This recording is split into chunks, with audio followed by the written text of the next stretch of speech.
السلام علیکم ورحمۃ اللہ وبرکاتہ۔ اعوذ باللہ من الشیطان الرجیم، بسم اللہ الرحمن الرحیم۔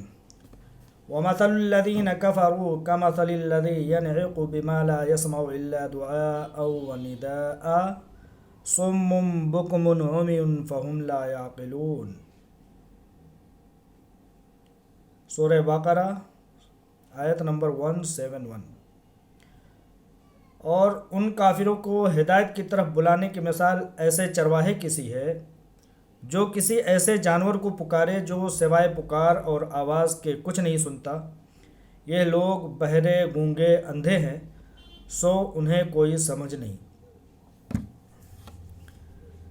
لہذا جن کے دل سے اللہ تعالیٰ نے سمجھنے، محسوس کرنے کی قوت سلب کر لی ہو، ان سے کسی بات کی التجا کرنا، ان سے کسی انسانیت کی بات کی امید رکھنا ایسے ہی ہے جیسے کہ پتھروں سے یا جانوروں سے، درندوں سے کوئی التجا کرنا کہ میری بات سن لیجئے اور میری فریاد کو آپ قبول کر لیجئے۔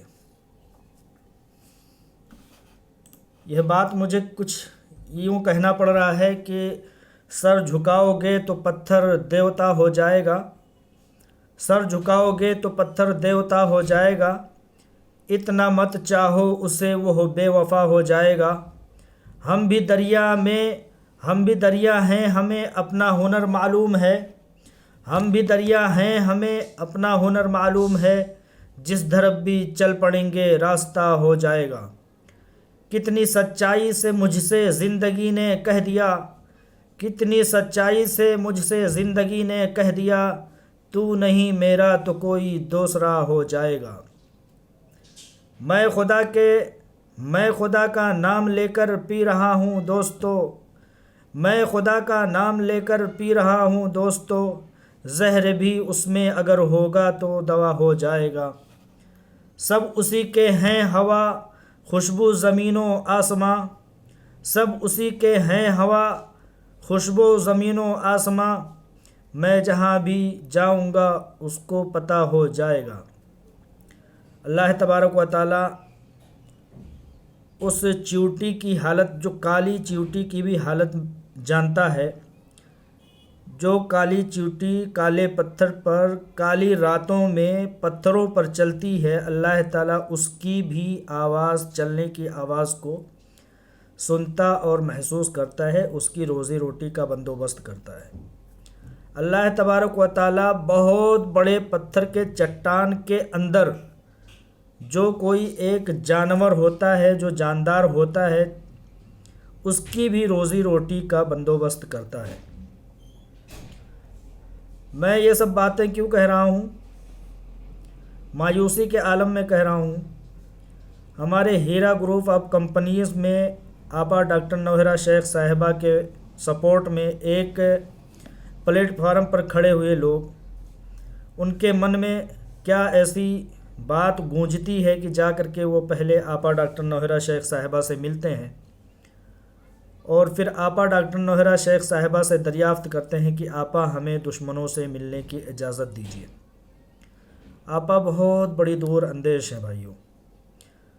انہوں نے ایک دن نہیں، 2 دن نہیں، 1 سال نہیں، 2 سال نہیں، 4 سال نہیں، 10 اور درجنوں سالوں ان دشمنوں کو آزمایا ہے، تب جا کر کے کوئی قدم اٹھایا ہے۔ آپا نے بہت پریشان کیا، بہت ذلیل کیا، آپا کو بہت رسوا کیا، لیکن وَتُعِزُّ مَن تَشَاءُ وَتُذِلُّ مَن تَشَاءُ بِيَدِكَ الْخَيْرُ۔ اللہ تعالیٰ کے ہاتھ میں کسی کی عزت اور کسی کی ذلت ہوتی ہے۔ حضرت یوسف علیہ السلام کو زلیخا نامی بدکردار عورت نے قید و بند کی صعوبتیں اس لیے ڈلوا دی، اس لیے نہیں کہ حضرت یوسف علیہ السلام گنہگار تھے، بلکہ وہ بے قصور تھے۔ جیسے کہ ہمارے سامنے آپا ڈاکٹر نوہرہ شیخ صاحبہ کا معاملہ ہے کہ وہ بے قصور ہونے کے باوجود آج جیلوں کی سلاخوں میں ہیں اور در بدر انہیں بھٹکایا جا رہا ہے، انہیں رسوا کیا جا رہا ہے۔ لیکن میں اور ہم تمام لوگ جانتے ہیں کہ اللہ تعالیٰ ان کا کارساز ہے، ان کا مددگار ہے۔ تو حضرت یوسف علیہ السلام کو 7 سال کی اللہ تعالیٰ کی طرف سے قید و بند کی صعوبتوں کو برداشت کرنے کے لیے اللہ تعالیٰ کی طرف سے مقدر کیا گیا۔ اسی درمیان حضرت یوسف علیہ السلام اپنے 2 ساتھیوں کو جو رہا ہو رہے تھے ان سے حضرت یوسف علیہ السلام نے کہا کہ بھائیو جاؤ جب تو بادشاہ وقت سے آپ لوگ یہ کہنا کہ ایک یوسف نامی شخص ہے جو بے گناہ ہے، اس کو قید و بند کی صعوبتوں سے آزاد ہونا چاہیے۔ اللہ تعالیٰ ناراض ہوا، اللہ تعالیٰ نے وحی نازل کی۔ اسی درمیان حضرت یوسف علیہ السلام کو یہ محسوس ہوا کہ میرے پاس تو اس سے بھی بڑی شکتی ہے، اس سے بھی بڑی طاقت ہے۔ میں نے ایک ادنا سے ایک بادشاہ کے حضور میں یہ فریاد کیوں کی؟ میں تو اللہ تعالیٰ کے حضور میں یہ فریاد کر سکتا تھا، مجھ سے بہت بڑی غلطی ہوئی۔ بہت روئے بلکے، بہت زیادہ پریشان ہوئے، بہت زیادہ فریاد کی۔ اللہ تبارک و تعالیٰ نے وحی نازل کی کہ اے حضرت یوسف علیہ السلام، اس کی سزا یہ ہے کہ آپ کو 7 سال کے بجائے اب 14 سال کی صعوبتوں کی مشقتوں کو بڑھا دیا جائے گا۔ آپ کی اس بندوں سے فریاد کرنے کی سزا یہ ہے کہ آپ مزید اور 7 سال جیل میں گزاریں گے۔ تو یہ ساری باتیں میں اس لیے کہہ رہا ہوں کہ کچھ ہمارے دوست احباب بزرگوار گئے اور دشمنوں کے سامنے گڑ گڑائے، ان کے پیر پکڑا۔ کل تک میں نے یہ سوچا تھا کہ ابلیس نے ہی صرف ان کو پھٹکار کے بھگایا، ان کو بے عزت کر کے بھگایا۔ مجھے بڑی تکلیف تھی، لیکن میں بولوں تب بھی اپنے لوگ تھے، نہ بولوں تب بھی اپنے لوگ تھے۔ لیکن چلیے، اللہ تعالیٰ نے قرآن میں، حدیثوں میں ہمیں دکھایا ہے کہ نبیوں سے بھی ایسی غلطی ہوئی ہے، لہذا اپنے دوست احباب بار بار غلطی نہ کریں۔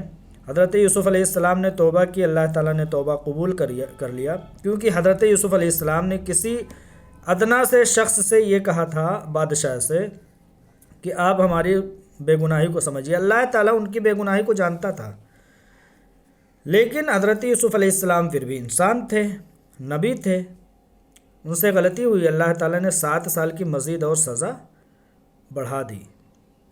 آپا ڈاکٹر نوہرہ شیخ صاحبہ ان ظالموں کو جانتی تھیں کہ ان کے پاس جاؤ گے ابھی دودھ کا دودھ، پانی کا پانی صاف ہو جائے گا۔ اگر وہ منع کر دیتی تو یہ ہوتا کہ بھائی کیوں منع کر رہے ہیں، کیوں ان کو اتنا خطرہ ہے، کیوں اتنا زیادہ ڈری ہوئی ہیں۔ لیکن انہوں نے کہا چلو کوئی بات نہیں، آپ لوگ مل لو، آپ کو بھی پتہ لگ جائے گا کہ کون کتنے پانی میں ہے، کون سچ ہے، کون باطل ہے۔ خیر آپ لوگ ملے۔ کل تک تو میں نے یہ سوچا تھا کہ وہ ابلیس ہی صرف جو ہے آپ لوگوں سے بے عزتی کے ساتھ پیش آیا۔ مجھے بڑی تکلیف تھی کہ آپ لوگ گئے کیوں تھے، آپ لوگوں نے ایسا کیا کیوں۔ لیکن آج ایک ایسا ویڈیو میں نے دیکھا کہ آپ نے تو ابلیس سے پھٹکار کھائی ہی، شیطان مردود سے بھی آپ لوگوں نے بے عزتی کرائی اپنی۔ بھائیوں نے غلط نہیں کہا کہ آپ لوگوں نے اپنے لوگوں کے صبر کو، اپنے لوگوں کے جستجو کو، اپنے لوگوں کی کوششوں کو ہم احتجاج کر سکتے ہیں، ہم سبیلیں ڈھونڈ سکتے ہیں، لیکن ایرے غیرے سے ہم اس بات کی التجا نہیں کر سکتے کہ بھائی آپ ان کو نکال دو۔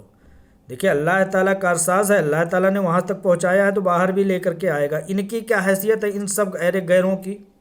ان کے تو ہم نے دانت ویسے ہی کھٹا کر دیے ہیں، پورے ملک بھر میں ان کو تھو تھو کیا جا رہا ہے۔ تو آپ لوگ کیوں ایسا کر رہے ہیں؟ آپ لوگ اپنی تدابیر میں رہیے، اللہ تعالیٰ سے دعائیں کیجیے، صبر کیجیے، فصبر صبرا جمیلا۔ آپ لوگ جا کر کے در بدر کی ٹھوکریں کھانے پر مجبور ہو جائیں گے، ایسا تو ہم لوگوں نے نہیں سوچا تھا۔ اس لیے ہم لوگ نہیں یہ سب کر رہے ہیں کہ ہم لوگوں کو اپنی بے گناہی کے تعلق سے بتا سکتے ہیں، لیکن ان سے ان کے پیر نہیں پکڑ سکتے، ان کے سامنے گڑ گڑا نہیں سکتے۔ وہ کیا حیثیت رکھتے ہیں؟ ملک کا قانون اور قاعدہ ایسا ہے کہ وہ انشاءاللہ ایک نہ ایک دن اللہ تعالیٰ کی مرضی پر اللہ تعالیٰ لوگوں کے من میں ایسا ڈالے گا کہ اللہ تعالیٰ ان کو آپا ڈاکٹر نوہرہ شیخ صاحبہ کو نکال کر کے باہر کرے گا۔ بے گناہ ہے، بے گناہوں کے لیے جو کوئی سزا نہیں ہوتی ہے، کسی نے کہا تھا کہ 10 گناہ گاروں کو چھوٹ مل جائے ٹھیک ہے، لیکن ایک گناہ گار کو سزا نہیں ہونا چاہیے، ٹھیک ہے۔ تو آپ لوگ دوبارہ سے ایسے غلطی نہ کریں۔ دنیا نے دیکھا ہوا ہے کہ یہ بہت بڑے ظالم، بہت بڑے جابر اور بہت بڑے فرعون لوگ ہیں، شیطان ہیں، مردود ہیں، ابلیس ہیں، پھٹکارے ہوئے لوگ ہیں، بلیک میلر ہیں، لینڈ گرائبر ہیں، اور جتنی دنیا کی غلطیاں ہوتی ہیں، خامیاں ہوتی ہیں، برائیاں ہوتی ہیں، ان لوگوں کے آل انڈیا مجلس اتحاد المنافقین والوں کے اندر بھری پڑی ہیں۔ حیدرآباد میں کون سا ایسا شخص چلتا پھرتا شخص ہے جو ان کے ظلم کو برداشت نہیں کرتا ہے اور ان کے اوپر 10 20 25 50 کیس نہ ہوں؟ حیدرآباد میں کون سے ایسے لوگ ہیں جو اپنے سر کو اٹھانے کی کوشش کرتے ہیں اور یہ لینڈ گرائبر ان کو جیل نہ کروا دیتے ہوں؟ اسی ظلم کا ایک حصہ آپا ڈاکٹر نوہرا شیخ صاحبہ کو بھی بنایا گیا ہے اور ان کو جیلوں کی سلاخوں کے پیچھے ڈالا گیا ہے۔ ہم لوگ اپنے احتجاج کو اللہ تعالیٰ کے سامنے، لوگوں کے سامنے عیاں تو کر سکتے ہیں، لیکن فریاد نہیں کر سکتے۔ ہمارے دین نے اس بات کی اجازت نہیں دی ہے، ہمارے اللہ نے، ہمارے نبی نے، ہمارے قرآن نے، ہماری حدیثوں نے اس بات کی اجازت نہیں دی ہے۔ کوئی انسان کچھ کر نہیں سکتا، وہ صرف بگاڑ سکتا ہے۔ زلیخا نے حضرت یوسف علیہ السلام کو اندر جیل میں ڈلوانے کا سبب تو پیدا ہوئی، لیکن وہ نکال نہیں سکتی تھی۔ نکالا تو اللہ رب العزت نے اپنے پروسیس سے، اپنے تقدیر کے مقدر کی ہوئی چیزوں سے نکالا۔ لہذا آپ لوگوں نے جو کچھ کام کیا اس سے تمام ہیرا گروپ کے ان صبر کرنے والے افراد کو بے عزتی محسوس ہوئی ہے اور کافی مایوسی حاصل ہوئی ہے کہ ان لوگوں کے ہاتھوں سے آپ لوگوں کی عزتوں کو پامال کیا گیا، آپ لوگوں کو رسوا کیا گیا، جس کی کوئی وقعت نہیں ہے۔ آپ لوگوں نے اپنا ویلو، اپنا وقت، اپنی سچائی، اپنی مظلومیت کو بالائے طاق رکھ کر کے اس کے باوجود آپ لوگ نے ان کے سامنے جا کر کے گڑ گڑانے کا کام کیا۔ ایسا نہیں ہونا چاہیے۔ آپ لوگ اپنی طاقت، اپنی ایک جٹتا، اپنی ایک پلیٹ فارم پر ہونے کا ثبوت دیجیے۔ یہی سب سے بڑا آپ کا جنگ ہے، صبر ہے، صبر کیجیے۔ یہ ساری چیزیں آپ کے ہاتھ میں ہے، کسی کے ہاتھ میں کچھ ایسا نہیں ہے۔ ان لوگوں کا من اور منشا جو ہے وہ غلط ہے، غلط ہی رہے گا۔ آپ لوگوں کے کہنے سے آپ بے عزت تو ہو سکتے ہیں، آپ پھٹکارے تو جا سکتے ہیں، آپ لوگ دوسروں کا سر جو آپ لوگوں کے اچھے برے میں شریک ہو سکتے ہیں ان کو تو بے عزتی محسوس ہو سکتی ہے، لیکن وہ لوگ اس لائق نہیں ہیں اور انہوں نے اس لیے اس کام کیا ہی نہیں ہے کیونکہ وہ لوگ بلیک میلر ہیں، سود خور ہیں اور دنیا کے تمام زناکار ہیں، بدکار ہیں، عیار ہیں، مکار ہیں، سب کچھ ہیں۔ ان لوگوں سے آپ لوگ بے عزت ہونے کا کام نہ کریں برائے مہربانی۔ السلام علیکم ورحمۃ اللہ وبرکاتہ۔